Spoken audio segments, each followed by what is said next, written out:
Hi, and welcome to the Mother of Change Show. Today we have a very special guest, Erin Elise, and she has an amazing story that she wants to share with us today. Welcome to the show. Thanks for having me.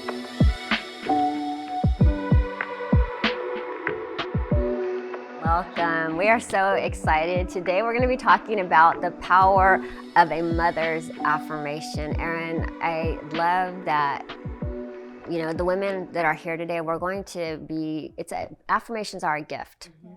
It's the gift that keeps on giving. And I can't wait to hear just your outlook on why a mother's affirmations are really a gift to their daughter. So, I would say, especially at this point in my life, late 30s, that even now getting affirmation. I'm like late 30s. You look good. Oh my gosh. Can I just pause real quick because I'm like, okay, you look good. Okay, go. Thank you. Carry on. Keep it coming. I was internally very shocked. I appreciate it. Sorry, I didn't mean to. That was like a rude pause right there. Okay, No, but you're fine. gorgeous. Okay, go ahead. It's the reaction that gives me like so much life. I'm like, thank you. Okay. I hope to continue Like, to get that. we're giving you affirmations right now. Like, Yes. Okay. But at this, part of my life, it still means a lot to me to hear her say, oh my gosh, you did a great job. I'm proud of you. You look beautiful. I think when I was younger, I had a hard time receiving it from her. Okay. And that was just because there was just so much going on. Mm-hmm. If I go back to my childhood, so there was sexual abuse that started at 4. And it was like, it changed my perspective on everything, right? But I didn't share what was happening because I didn't know how to share what was happening. And so a few years later, my parents got divorced. Mm-hmm. And when they got divorced, I retreated like within myself. Right. So much so to the point where like, we're still pulling me out of those, of that space. Mm-hmm. And when I say that, I just mean, I just hid. Like I hid so much, I hid from myself. Mm-hmm. And at the time I wanted to live with my father, and she didn't think that that was the best thing to do. And so I think there were parts of me that resisted her. Mm-hmm. So even when she would, you look beautiful, are you okay? It was just kind of like, and it wasn't intentional. I was just processing everything that was going on around me the best way that I could. Yeah. But with that being said, I do think, in all fairness, I needed more affirmation than maybe your average child, just because of I had so many different things going on. Yeah. I also say that in that affirmation, I think a lot of times when you see someone and you feel like, oh, they're beautiful, they should know it. Right. They should already know it. So like, I'm not going to say anything to you, but it's like, but I need that, I need to hear that from you. I need to know that you see me. And I think a lot of times in my childhood, because I was so shy, also, quotation marks, socially awkward, I just became very introverted. And so it would have been nice to know that someone actually saw me in the awkwardness. Okay. And I don't think it was intentional on her side. I think it was just like, she did the best that she could. So do you think that she refrained from giving, like when she didn't, because it's kind of mixed for you because you need it, but then at the same time you're deflecting from it, right, because maybe you don't feel worthy of the affirmation. One of the things, because I'm a coach for moms and for families, and one of the things I have found is that, yes, we do need affirmations, but it's like there's an internal struggle because we're spiritual, we're physical, and we have this desire to be affirmed, but at the same time we have an inner dialogue sometimes that creates a brick wall that says, I'm not really worthy to be affirmed, and it can't be true. And like you said, you could be completely, we see these beautiful girls, little girls. It reminds me, Erin, of, I don't know if you remember BG, but there was this, it was a show about like plastic surgery, and really it was, like real transformative, body transformative, but it was little girls. And so I'm talking 8 years old, 12 years old. It was not women, and they were talking about like not having a thigh gap and things, like really small little girls. And my heart was just like, I cannot even believe I'm hearing a little girl worry about a thigh gap. And one of the ones that really stuck out to me was an 8-year-old girl, and she had really pretty brown ringlets, and she was so beautiful.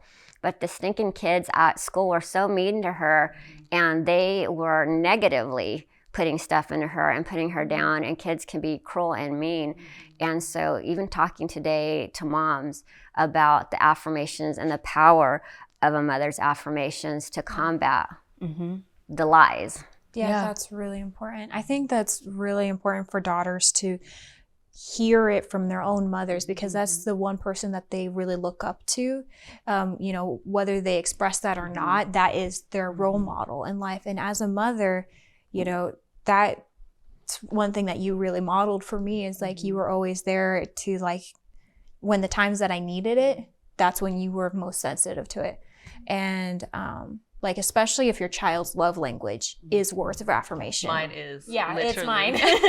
Okay. So yeah, I'm words of affirmation and acts of service. And so that is something that, you know, you have to also gauge, like with your children. Like some children, like you said, need it more than others, depending on whether that's their childhood experience or even if it's, you know, also their love language too. Right. So And one of the things, Erin, that I saw with that program, and maybe you can, you know, add anywhere in this, but so I saw the moms wanting to help the daughters, but the way they were helping them was actually toxic, because instead of helping them with their personal self-confidence, they were taking them to plastic surgery while they were children, and that's not fixing the problem. I mean, how do you feel about that? When we're talking about the power of affirmations, but there's also the other element of a mom wanting to help, but not really helping.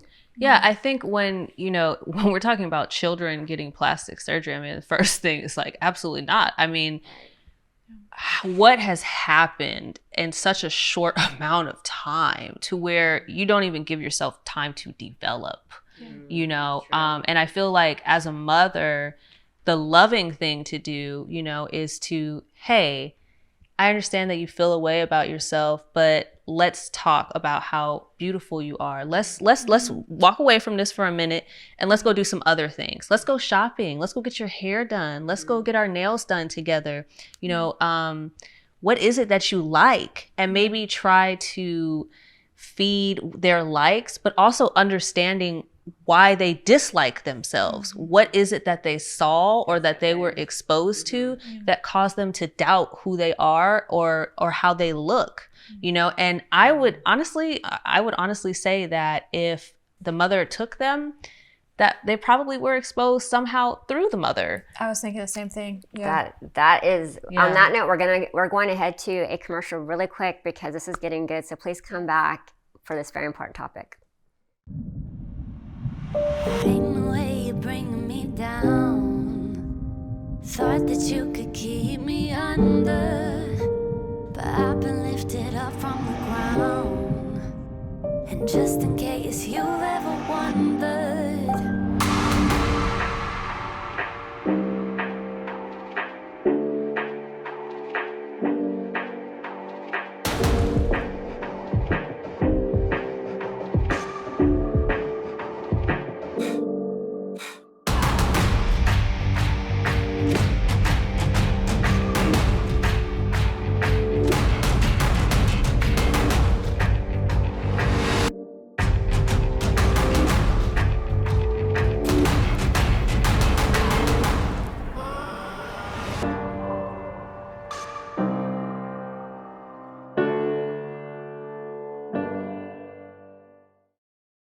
Welcome back. We're going to just continue this talk about moms and children and plastic surgery. I mean, like, those shouldn't even be in the same conversation.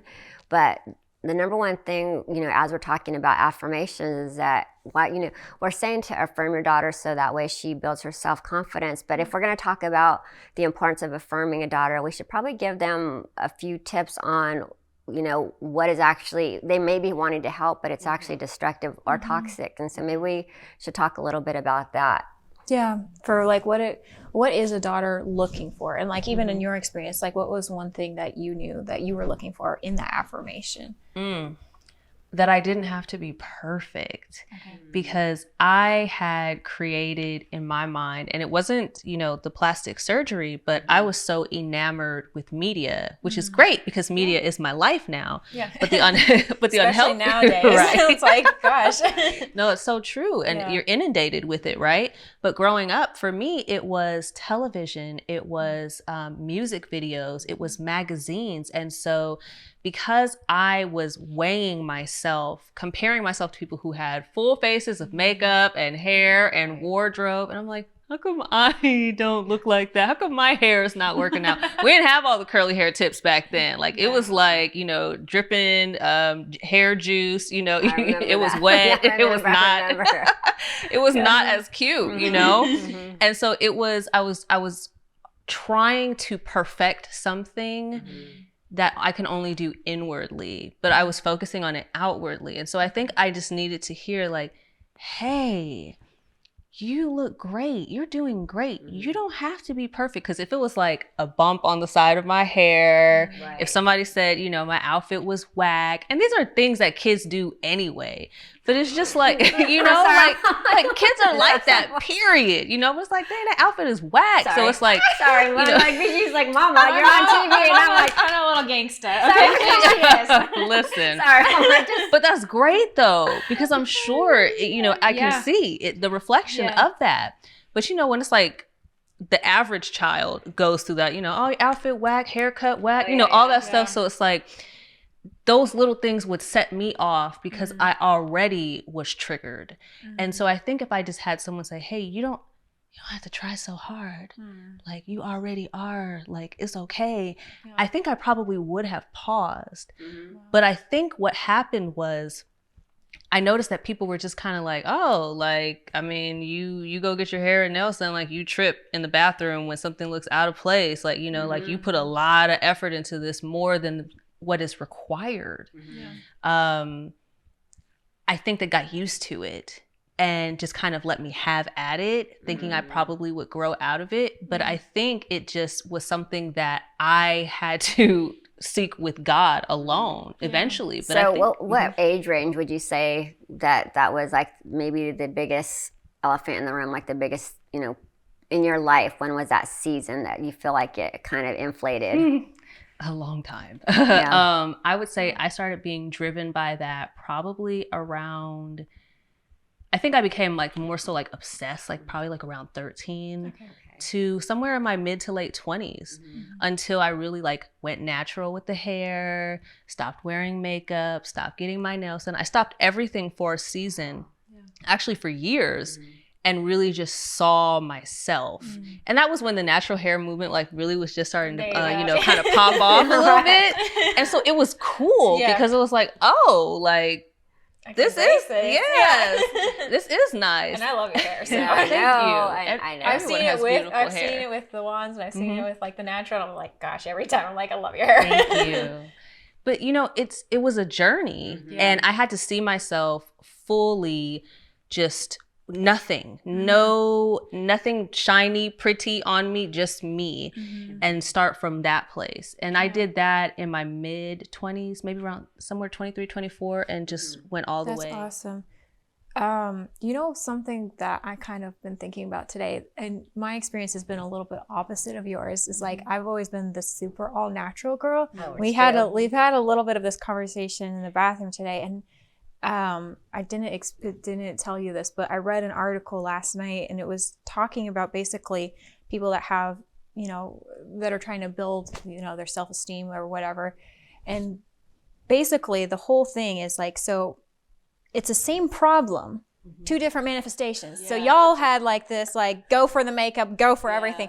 I was homegirl with like the mismatch. She's not talking about the homegirl. She was like homely. She was like homegrown. She was like homely. I was like, no.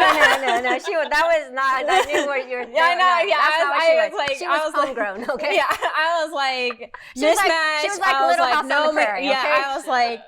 bushy eyebrows and like all that. It was like And she was the one that she didn't want to. She was a consecrated little girl. I had 2 different daughters. I had one that was like, what is on the front cover? I was like, just keep walking. And she was like, I am going to protect my eyeballs.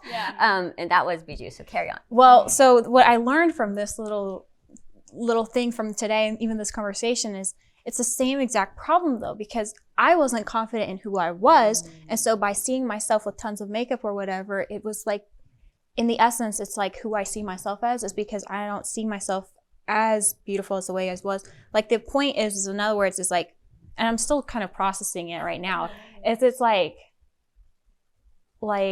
being confident enough to accept like, okay, I can put makeup on. I can have my hair done. I am beautiful with like, you know what I'm saying? Like, they need to hear it from like the mom's point of view too, because I'm the family stylist, and it's so funny because I'm the family stylist. Like my kids, if I say, oh, you should wear this, and it's not like, oh, mom, I want to wear my own thing. They're like, I'm like, people pay thousands of dollars to get what you got with me for free. So it's about a mindset thing. But I'll say, Bijou, we're presenting today, and she'll be like, can I just be natural? I'm like, well, yes, you can be natural. You can do that. And this is where I want to say the mindset shift is that I'm not trying to make her uncomfortable with being natural. But what I want to tell her is that when I put makeup on, I'm not putting myself down because I have to put makeup on. It's a mindset shift. So if I look in the mirror and I'm like, why can't I be beautiful without makeup? I'm like, just give me the lashes already, and just like, I'm beautiful with it on. So I'll just take what I can. Like, I don't care that I'm not, all that in bag chips without makeup, and that's just, it's okay with me. Because I'm okay with who I am, with makeup, without makeup. And so that was kind of our conversation this morning. I'm like, Bijou, if something works for you, then it's not like, oh. Well, to kind of wrap it with what that idea was, is basically they said, people that were having a hard time changing their personalities and changing whatever they wanted to be, they felt like they were being ingenuine to themselves because they saw themselves in a certain way. So I have a perception of myself as an all natural person that is beautiful, natural. Like I want to have that perception, and my perception is like if I'm wearing makeup, then I'm not matching who I'm thinking I am. Not true to yourself. And I'm not being true to myself when it's not exactly that, because I do actually like myself with makeup on in photos. So it's totally like, it's like a total split here. So what it really is instead of thinking like, oh, I'm not being true to myself by putting makeup on because I want to be all natural, it's like, no, wait, my personality, I like to be classy, I like to be elegant. So that is part of being true to myself. So being true to myself. This is a whole inner dialogue right now. Yeah, this was the inner dialogue that's been happening since last night. Part of putting the makeup on, getting dressed up, whatever, is part of my personality because it's who I am. I am classy, I am elegant. I am all natural though too. So I'm like, and Bijou, honestly, Bijou is natural beautiful. I mean, this is the main thing, is that Bijou is naturally beautiful. Like, you really are naturally beautiful. I mean, we look different when we have makeup on, but I mean, she realized I really am not that good. But I'm like, okay with that. Like, you can be like, I'm Sarah, go put some makeup on. I'm like, just give me a minute and I'll be right with you. But the main thing is that, and this is what I love, is that we have one that was looking for the makeup, was looking for everything. Then you had Bijou, who was like purity, like I cannot put makeup on because it would not be true. It would be, what it is that she would think it's fake. Like she'd be like this, if I meet somebody and I come with, and this is, I know my daughter, like if I come with, with makeup on, then I'm not really Bijou. Yeah. I mean, because it's also fed into like, I've had guys literally, they'll come up and they'll tug my hair and they're like, is that real? Is that your real hair? Or they're like, they'll like pass me by and they're like, is that your real hair color? Like, you know what I mean? Like, and so what, it's giving you a complex of wanting to be real? You're like, this. I want to be real. Like, it's part of my personality. It's like, I didn't want to be the cell phone teenager, so I didn't use a cell phone until I was 19. Like, wow. So real hair. For anybody who's like, is it really real? It's really real. Her hair but my point is saying it's the same problem though. Yeah. Like people, are like, well, why don't you embrace your natural beauty? Well, there's some people that are like taking it too far on the natural side, and they're like, you know what I mean? So that's kind of what I'm getting today, is like, you have to realize who you are without anything. Yeah, and you realize that this is all facets of your personality. Like, you're not one cookie cutter person. Like, And then from a mom's perspective, from my counsel for my daughter is I always just want her, the number one thing is I do want her to be confident in who she is with or without makeup. Yeah. But some people can see the cup half full, some can see it half empty. And so she can tend to go on the pessimist side of things. I'm a realist or a pessimist. She's a realist or a pessimist, okay? And I'm just like, can we all just be positive today, BG? She's the optimist realist. Yeah, and I'm real. Do you want to know the truth? Just tell me the real. Mama, do I look okay? Well, you need to go put some lipstick on. But we all need that though sometimes. Yeah. Some days she comes out all beautiful, and I'm like, and sometimes I'm like, well, you might want to put a little bit of lipstick, But I'm like, but if I do, this is the main thing is that, and this is me also, because and this we're going to be talking about enabling. We'll switch gears and talk about and then enabling. I'd love to hear your opinion on that too. Yeah. So when we are, and this is such a delicate balance, what we're talking about right now, because we have every house is different, every circumstance is different. Some kids have been violated, some kids have been made fun of, some kids have been rejected. And so you have all these different facets to come into, and then you have the fact that there's a real enemy. And my girls have never stepped a day in school in their life. They've been homeschooled. I have you show me your friends, I'll show you your future. My kids were my friends, and that's why they've done amazing things, is because I've been their biggest, friend and influence, me and my husband. But what I want to say is that when I'm raising my girls, because they're completely opposite of the opposite, they're both split me. They're we have one that was the conservative part of me that, and then we have the other, the Vida Loca girl. So that's my other girl, but I love her. But they encompass both of my personality split. And what I want to say though is I had to parent them with the same values. This is important, with the same values, but I had to deal with them differently when it came to their personality. So with that, we're going to get to the next commercial. We'll come back because this is getting better and better. So come on back. Don't miss it. Hey everybody, welcome to the Mother of Change show. I have our host here, Emma Sarah, and I'm co-hosting as well. We are so excited for this amazing show. We've had women from all across the country come into this same living room, have chats on this very exact same sofa about very real and relevant topics in motherhood today. It's cool because we get to have different perspectives from different moms. So if you're a mom and you have a story to share, we want to have you as our guest here on this sofa, because your story brings value, and your story will not just, it's something that the Lord has done within your life, but you're going to get to share it with the world.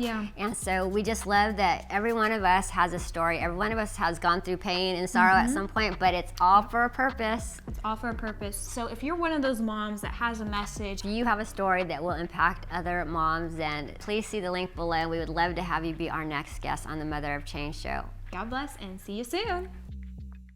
Welcome back. Thank you for taking a quick break with us.